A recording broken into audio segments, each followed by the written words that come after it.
Hello, everybody, and thank you for joining us right here on the Mike Lee Show, sponsored by the one and only iconic Miss Jamie Foster Brown, Sister to Sister 2.0. And it is a pleasure to have the one and only talented Mr. Doncel Brown with us. How are you, man? How are you doing? I am good. Thank you so much for having me. We've got a young fashion designer here with us, so this is going to be great. It's been a lot going on in the fashion world over the last few weeks, so it's really good to have you on to talk about your brand and what you're doing and some of the things that are going on in the industry. So I'm going to start right with your childhood, man. Let's talk about your childhood. You grew up in D.C. You moved to Arizona at 10. So you were military, your family was in the military. What kind of challenges was that like for you growing up, moving around so much and not maybe connecting with people and just kind of going around, from town to town? I know about that because I have a cousin who's a military, we call them military brats, and they Yeah. move around a lot. And so she would often tell me about some of the challenges. But tell us about some of the challenges that you went through. Yeah, it was really hard as a kid to kind of wrap your head around being in a new place every 2 years. And, it's something I definitely learned to appreciate as I got older. It definitely gave me some skills that I use to this day around being, just nimble and being able to meet people and introduce myself and not feel awkward. But as a kid, it was the worst thing ever. It Wow. was, not having the same friend group, like always being the new kid. And you couldn't really do much about it because you're kind of seeing your parents work as hard as they possibly can. And you just know, like, okay, cool, that next city is just the next destination for the family to go. So you get to go in and you have to figure out, okay, what's cool here and what do people talk like here? And just having that big jump back and forth, especially from East Coast to West Coast, it's almost like two totally different planets. Right? Like what's cool on the West Coast is absolutely not cool on the East Coast. Mhm. So it was challenging just trying to fit in, trying to find myself, trying to figure out, what am I supposed to be doing, all while hearing kind of the same things, right? Around Mhm. what your career should be. And, oh, if you, don't go to the league, or if you're not a rapper, you can't be successful as a black man in America, right? So I'm trying to figure out, okay, cool. Who am I? What am I supposed to do? All while navigating just the norms of growing up and just trying to find yourself. So it Mhm. definitely was tough. Do you remember back then, what would you be doing in your spare time? Like, what school? I know you had school, obviously, but like Yep. for just play or what have you, what would you do in your spare time? Yeah, my biggest utilization of my spare time was graphic design. Mm. Like it was something I fell into, honestly, and I didn't know it was called graphic design at the time. I just knew I really loved creating things, but I wasn't talented enough to draw it. Like Mhm. my eyes to hand didn't add up on the Mhm. paper, but I Mhm. could see these vivid images in my head. And that's when I found graphic design that allowed me to create what I was seeing and actually show someone else. So I'll never forget, I was saving up, I asked my parents to help me get a computer, and I got my first one when I was like 12. They Mhm. got me this computer, and like nothing too crazy or special. I was like, I'm gonna make it work. Mhm. And then I quickly realized all the different design programs were all extremely expensive. Like Photoshop at that time, you couldn't even do the monthly subscription like you could now. Like you just You had have to to buy pay it. the Yeah. yeah, you just had to pay the $1,200. Like I can't do that. So I started looking for free programs and designing and stuff like Paint and just the lowest level of things, and started to learn graphic design, which honestly full circle allowed me to get into fashion later on in my life. But yeah, Mhm. most of my time was definitely in the graphic design space. And then also I played a lot of sports just because I heard that's what I was supposed to be doing. I definitely found out it wasn't a passion of mine as I got older, but I just thought, hey, this is what you're supposed to be doing. You're supposed to be on the football team. You're supposed to be on the basketball team. So a lot of my time went to that too. Gotcha. So you lost your brother at a very young age. How did that impact you? And was it just you and your brother growing up? No, yeah. So I am one of eight. So I Okay. have a lot of brothers and sisters, and Mhm. I mean the when my brother got killed, I couldn't even process it. Like that's the older, stronger version, right, of me. The strongest person I've ever seen. He was a lot older than me. There's an age gap of about 10 years. So Mhm. I'm seeing him as invincible, right? Strong. At the time he was in, so like he was in the fraternities, and Mhm. this big sports player. And when he passed, I was working so hard. So what ended up happening is my most of my family is back in Arizona. Mm-hmm. I was out here in the DMV throughout high school to where I graduated, and when most of them went back, I stayed here because I started working. I started working in high school, and by Mm-hmm. the time I kind of got into college, I had my career here, so I stayed here. So Mm-hmm. when I heard that news, I honestly blamed myself. I was like, if I wouldn't have spent so much time on my career, and if I wasn't out here, I could have been, back home. I would have had more time with them. And then you start to get into this real dark place of things that you can't control, right? Like, oh, Mm-hmm. what if I could have taken him to a different place, or what if he wasn't Mm-hmm. right at that exact moment? Would he Exactly. still Right. be Right. alive? Right. And it was the heaviest point of my life, and it forced me into some very healthy practices though. Like, this is where I first discovered therapy. Like, therapy was like a taboo word, in most Black families. Like, you don't talk Absolutely. about Yes. mental health Absolutely. and Yeah. all, but I had no choice. I was literally like losing myself because of the guilt and just the pain. I'd never lost someone so close to me before, especially someone that I just saw as invincible. And it has honestly So, made so me. would you say, Doncel, that's how you were able to process it and bring yourself back to a place where you could survive and keep moving? Would you say Yes, the that? two biggest things were therapy and designing. I designed the most in that first 6 months. Mm-hmm. I was just designing everything and anything I could that was in my head, and Mm-hmm. it became my version of self therapy. And it Mm-hmm. actually showed me different skills and kind of challenged me in a different way. Mm-hmm. So yeah, I honestly that situation completely changed who I was.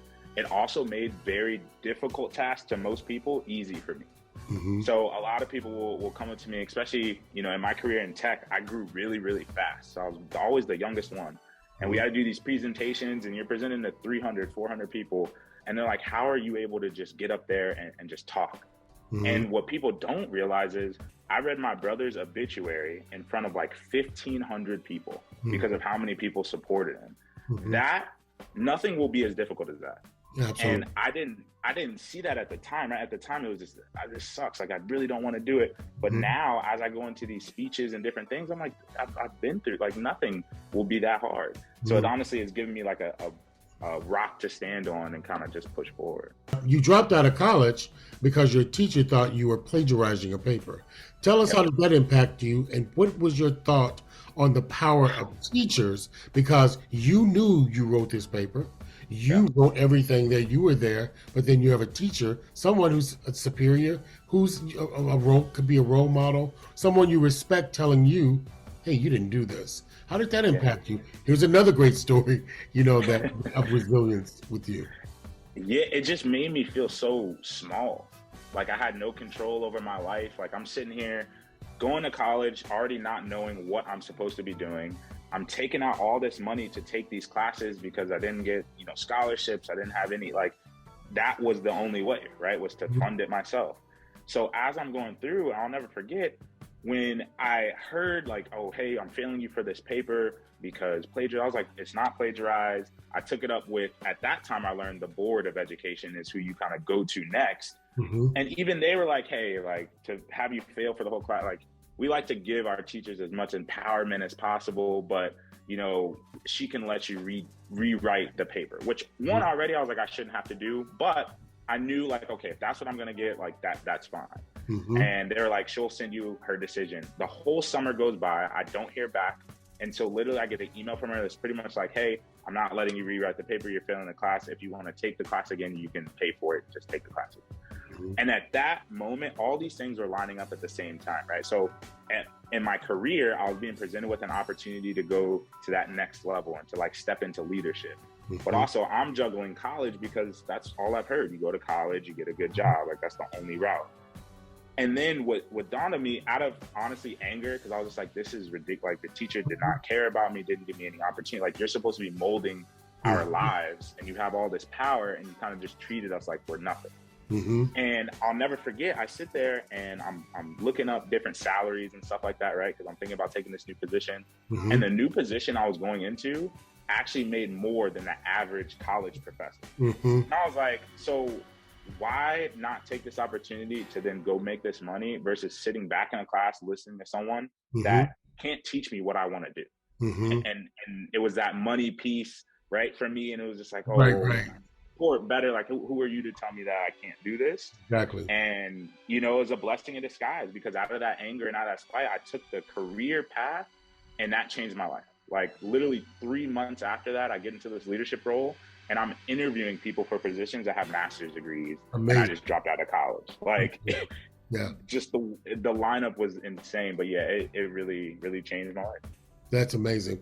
Um, Generation Typos is the name of your company right now, your fashion company. And let's talk about generational curses versus generational typos and how that parallels, because I found that to be so fascinating when you were Yeah. talking about that. And I was like, whoa, this is pretty deep. Let's talk a little bit about that.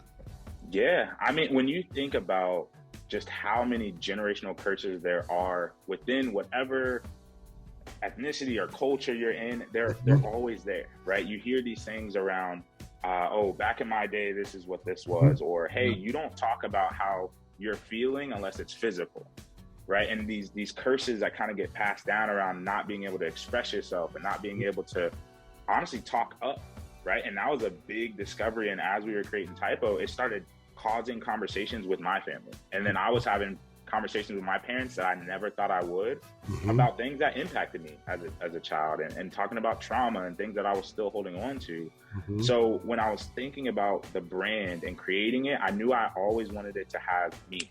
Like I didn't want it to just be cool. I wanted it to be something I could stand by and I could talk about all the time, regardless of what's in style or what's out of style. Mhm. So I knew I had to do this in two ways, though, right? Like I had to create a meaning that I believed in and I believed others could get behind. But I did have to create something that was just cool or stylish enough to where even if you didn't care about any of that, you're like, oh, that's cool. I would wear that Mhm. because they don't realize the power is in that design. Like I put these designs out there to spark these ideas with people not even noticing, which is why we, you know, chose fashion as that main outlet for people to Mhm. see. But being a typo essentially is, you know, having that thought that someone is saying you shouldn't be doing what you're doing for whatever the reason is, because of what you look like, because of how old you are, Mhm. because of your education. So we took the power of that back, and you see the red line in all of our clothes because you get to become that typo. And you Mhm. get to understand, like, hey, it's okay for someone to see you and have a different opinion. Although the system in their head thinks you're wrong, you can be right in your own way. So that's where the generation typo came in from, of course, the generational curses, which fueled kind of the whole Absolutely. conversation. Yeah, man, that's awesome. That is awesome. How did 2020 change your life?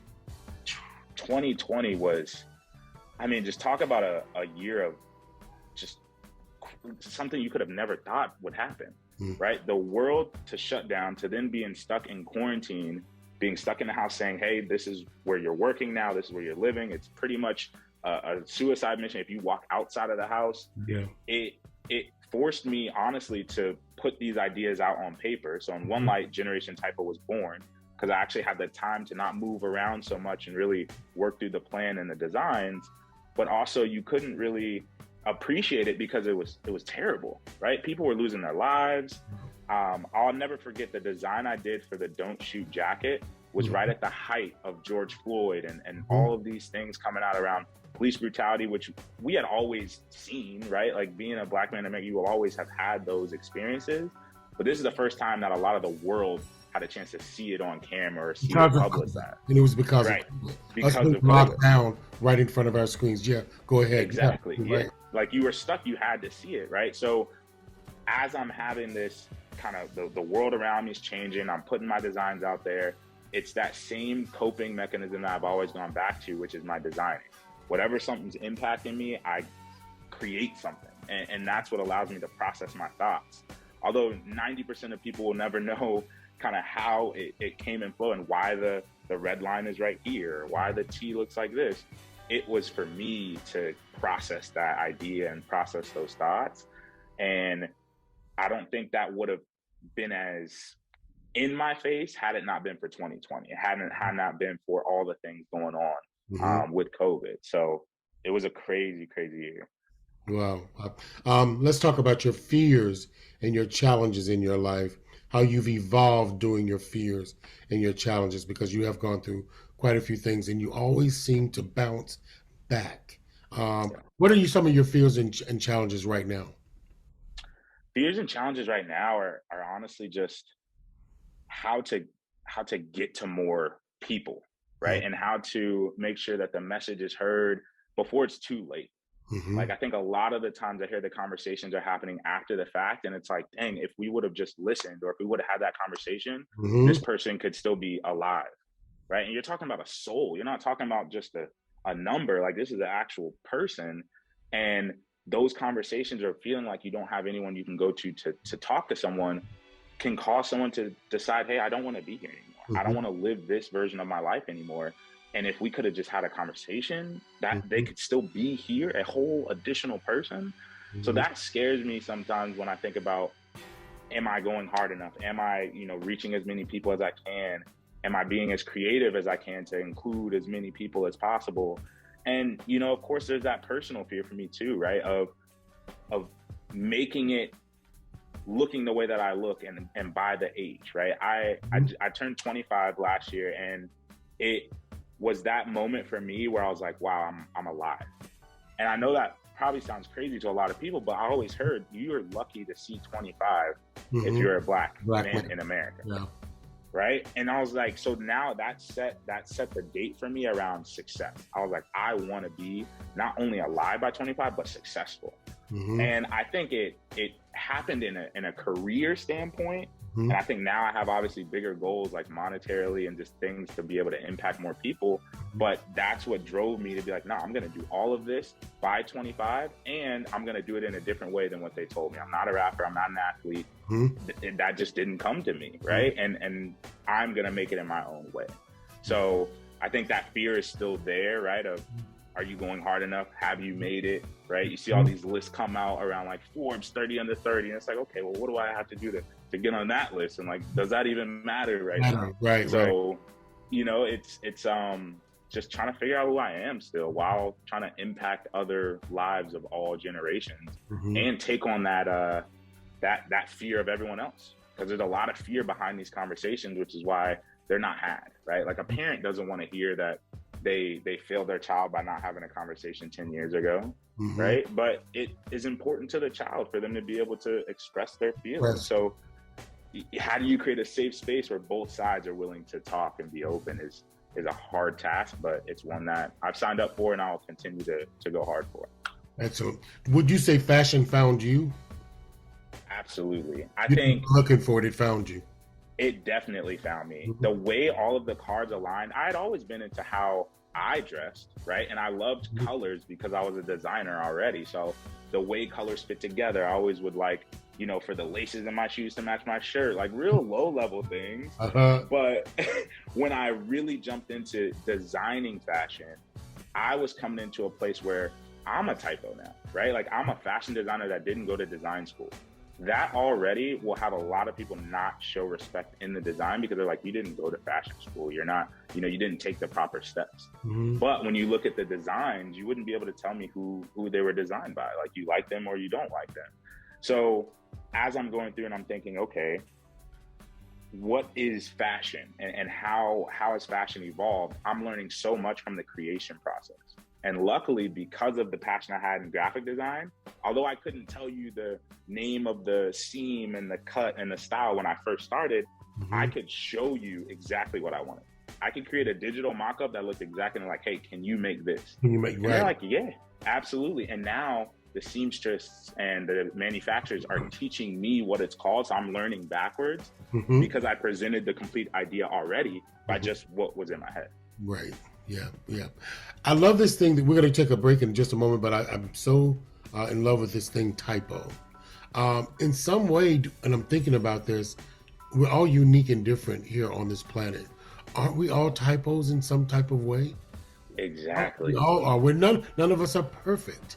None of as Exactly. much as we work out, as much as we put on the great clothing, as much as we spray on the cologne and get in the car, the fancy car, we're still typos. We're still, there's something, Exactly. And, Yeah. and imagine if we weren't.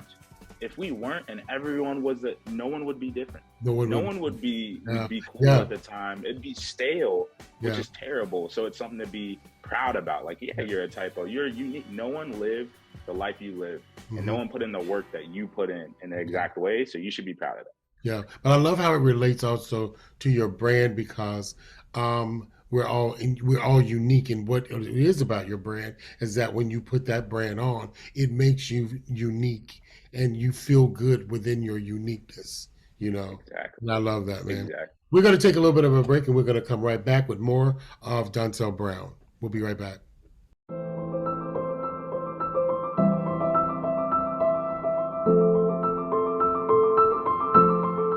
Hi, I'm Dr. Teresa Smith, the Associate Dean of Graduate Medical Education at SUNY Downstate Health Sciences University. There's a lot of misinformation about the COVID-19 vaccine, so it's critical that you get the facts from sources you can trust. Here's one misconception, that the vaccine will alter your DNA. This is false. The current vaccines are mRNA vaccines, which provide a genetic code for your body to produce a protein, in this case, the COVID spike. Once that genetic code is done producing the COVID spike protein, it's eventually degraded by your body, and therefore it does not stick around, and it cannot change your DNA. The ultimate goal is to have your body develop an immune system response to those COVID spikes by forming antibodies against it. With this immune system memory, every time your body sees COVID, you will have fighter antibodies that remember the COVID spikes. This will protect you from getting lethally sick. That's the truth. The COVID-19 vaccine is safe, effective, and our best chances at protecting ourselves and getting back to normal. So before you make up your mind, know your facts.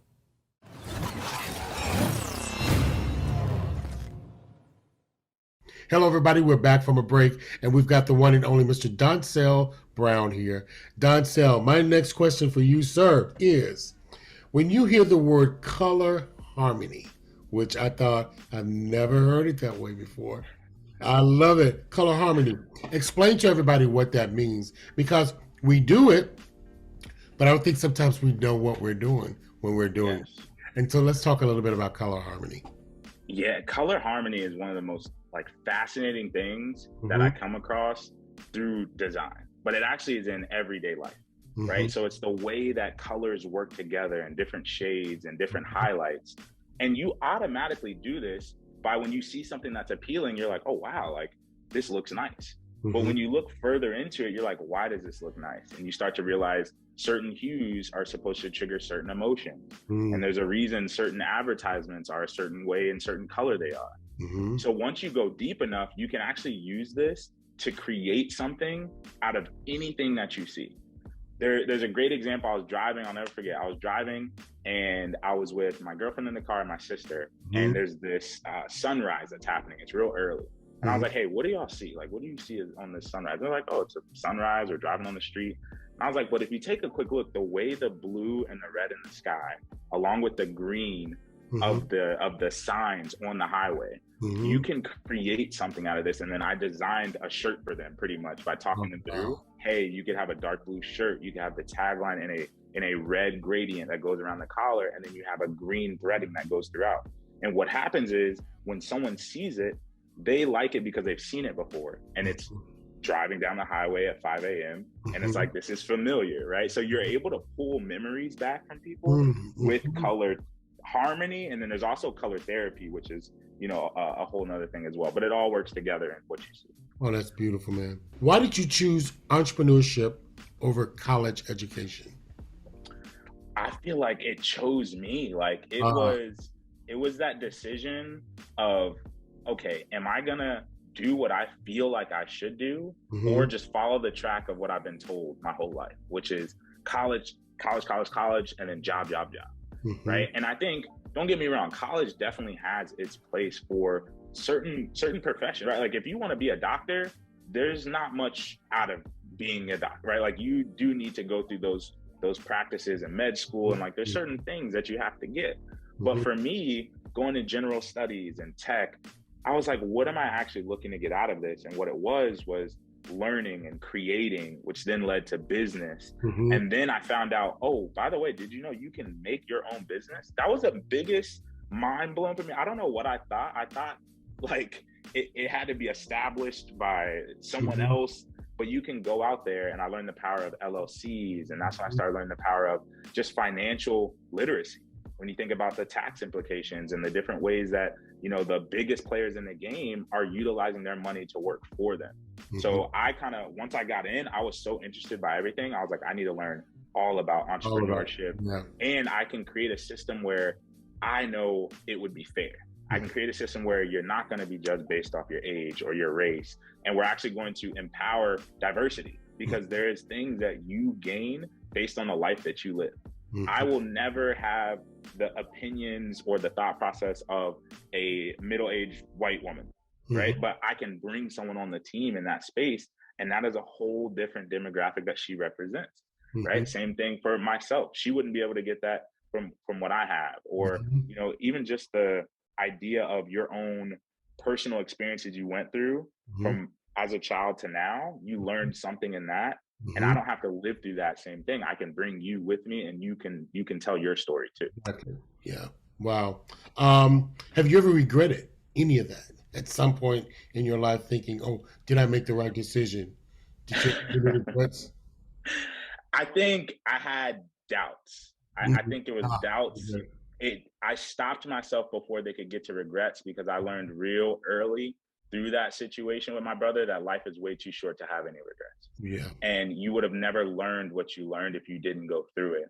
But the doubts definitely were there, right? And it's something I battle with every single day, right? It's, does this design look the way that I think it is? Is it going to be taken in the way that I think it is? That's a good thing. Yeah. Yeah, right? And it's like, you learn the power of that, but you're doubting yourself too, right? You're doubting like, dang, I really need to make it. I gotta provide for my family, right? And I think right now is the first time where I'm really showing how much faith I have and just powering through, because 3 months ago, I step away from one of the largest tech companies in the world and a 6-figure salary. Everyone looked at me like I was crazy. They're like, what are you doing? You made it, quote unquote, right? And they don't see all the ins and outs of what go into it, and they don't realize the bigger opportunity that's there. All they see is you're walking away from all this money at the biggest company that they have ever heard of. Why would you do that? And I'm seeing like, hey, I'm passionate about this mess, and there's something bigger that can be done here. It just needs that faith, and I got to show it. So now I'm in this space where I'm like, okay, cool. I'm out here, but also I'm reinvesting back into the company, right? So I have to be very smart, because the money coming in, I want the brand to grow, right? So I can't take that for myself and start buying all these things I want. No, I need that for that. And then I have to use my skills to supplement the money I need for my bills, and, you know, help other brands grow and market and design, which is what 4K Life does more so. So it's testing just discipline right now, and just trying to trust and jump out there. Yeah. What I love about that is doubt. What I feel about it is the positive side. It makes you check yourself and go, is there more? Did I do enough? I do it all the time. So I know when you're going through that, but for me, I can look back and go, you know, okay, was there more? Did I do more? Could I have done more? Should I have dug deeper? Is there more to do? And then after that, once I realize, no, I've done all that I can do, then I know, then the doubt just automatically goes away, because you're done, you know, at that point. Yeah. And you're building a really good relationship with yourself when you do that. Absolutely. Right? You get to have that dialogue internally. And believe yourself. And trust yourself. What advice do you have for new designers trying to navigate into this business? Get started. That's another show, I'm sure. Right? Get started. That is the best thing you can do, is get started. There are so many resources out there for you to learn from. There's so many people that you can reach out to that will, even if they don't share the knowledge they have, they'll give you feedback on your designs, right? But also think about, okay, do you want to be a designer and just design in general, right? Because that's a career path and you can take someone else's brand to design for them. Or do you want to create your own brand? And if you are going to create your own brand, you need a team. You can't do it all by yourself. If you're doing everything, something is going to get let down and something's not going to push it to the next level. So find someone that you went to school with that's really good with logistics. Find someone that's really good in the law field. Like, you are what your network is. So how can you bring everyone together? And I know it's going to feel weird because it's your baby, right? Like, you saw it in your head, you thought of the idea, you got the logo. Here come all these people. Want to advice and take over. Exactly. Yeah. I'm telling you, it is going to grow to a level you never thought it would because of the people you brought along. And of course, like, ownership is important, and, you know, don't go give away 51% of your company without taking proper, you know, partnerships, but get started, reach out for help, utilize the resources that are available online for free. And just know there's a way to get it done. Like I mentioned before, I didn't go to fashion school. I couldn't tell you how to sew and design, but I could design clothes digitally. And then I learned that there's a whole 3D software where you can design clothes digitally, and you learn the same stitchings and placement. So just don't, the first wall you hit, don't let that stop you. There's always a ladder or a train that'll go around it. Wow, yeah. I looked at some of your shots and your EPK, wonderful, great layout. Thank you. And I was checking out some of the models and the clothes. When you're picking your models, what are you looking for? Because everybody, of course, it's a melting pot of beautiful American colors, and that is brown skin, light to dark, but beautiful, you know, kids. What do you look for? Because they're all very different. I look for as much diversity as possible. Like, the point of the brand is to be yourself. So I don't even instruct the models how to wear it, how to walk. I'm like, hey, what feels comfortable for you? Like, what, if you had to put your own style on it, what would it be? What would it be? And if I did that all to the same group of people, I would probably get similar answers. So I look for diversity in age, in race, in sexual preferences, gender preference, like as much diversity as we possibly can get. Yeah. That's what we want, and that's where we want to showcase our brand to be. And we plan to do the same thing for our next show in February, and I'm really excited. Oh, that's great. We're going to take another break, and we'll be back with Doncel Brown. We'll be right back. When we felt like we didn't have anything, it was music that gave us a voice. We could tell each other in a song what we couldn't say in words. Learning music changed us, making us even smarter. We learned to harmonize together. And now we can go anywhere our dreams take us.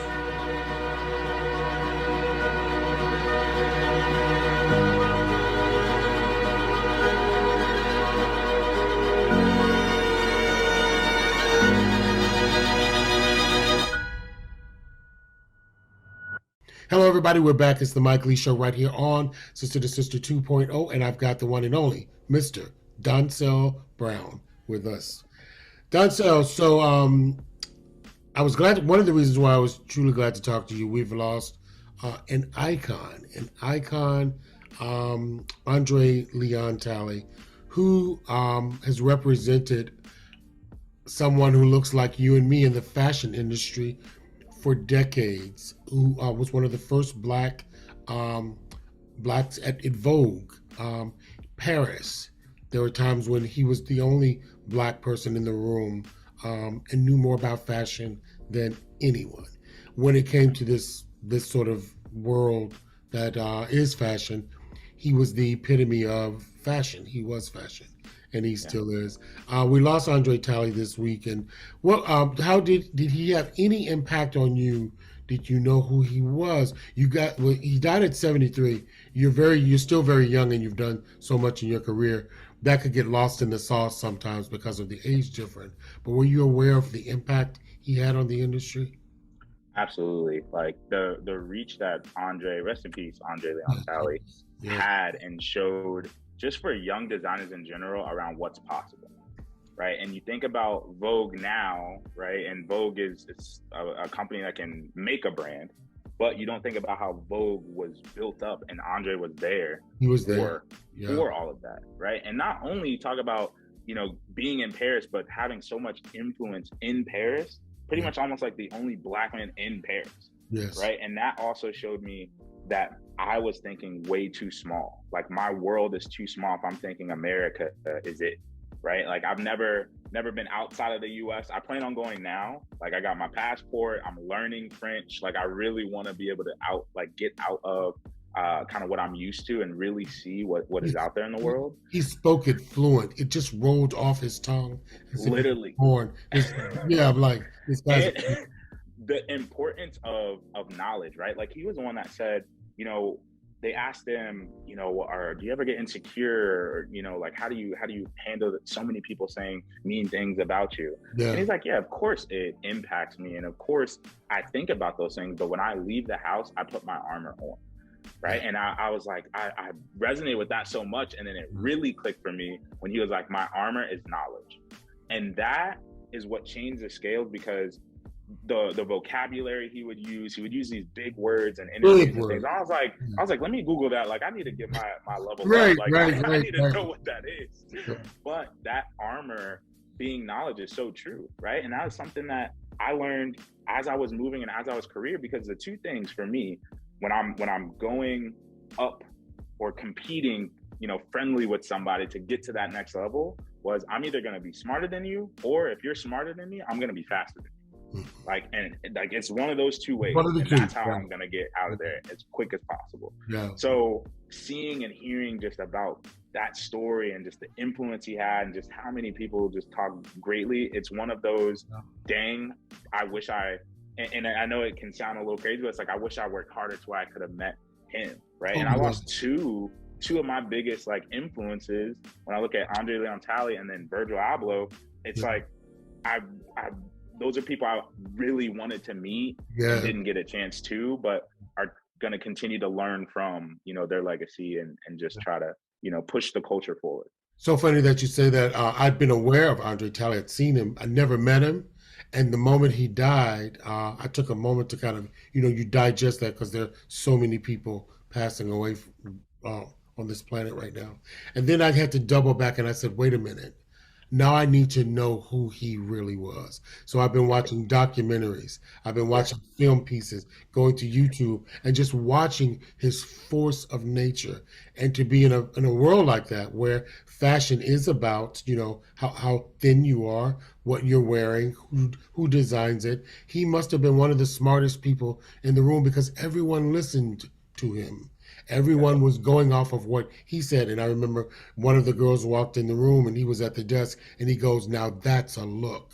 And I'm thinking, what is she feeling when Andre says that's a look? She must feel like $1,000 because Andre said it. So he's like a Simon Cowell of fashion, if you will, if he approved of it. But what inspires you? What inspires you every day to just do what you do? I mean, there's all this crap and layers of pandemics, different things that are going on that could stop us at any moment. But we're inspired to get up every day just to break through. What inspires you? I think it starts with family, first of all. Like, just knowing that it's bigger than just me, right? Like, it's not just me in the world. Like, I want to be able to make sure my little brother and little sister have more than I had. I want to make sure that my parents are taken care of. Like, I don't want them to have to work, and I want to be able to provide. And, luckily, the two that really helped me run Generation Typo are my girlfriend Amanda and my sister Shanice. And they are just so, like, the way their brain think, I could never replicate that. Right. And they are so tough on me because they tell me the truth. And sometimes it's not what I want to hear, but it motivates me and it inspires me to try to do things differently.